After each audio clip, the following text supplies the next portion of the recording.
sommes là ce matin pour inaugurer une partie des égouts de Chambéry, et notamment la partie très ancienne et historique de ces réseaux d'assainissement que l'on dit unitaires, puisqu'on a un mélange à la fois des eaux pluviales et des eaux usées. Et donc c'est un programme d'investissement très important qui s'est étalé sur 15 ans.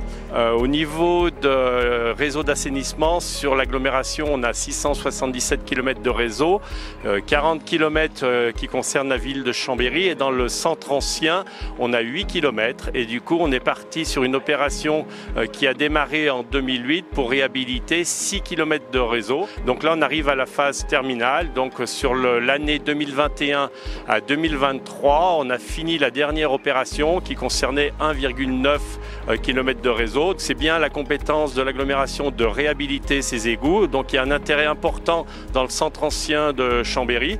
Donc pour colmater tous ces réseaux, pour éviter que les effluents polluent la nappe phréatique. Ça s'inscrit aussi dans un contrat de bassin versant qu'on a fait avec le lac du Bourget. Pour ce chantier qui vient de se terminer, il y avait 4 gros enjeux.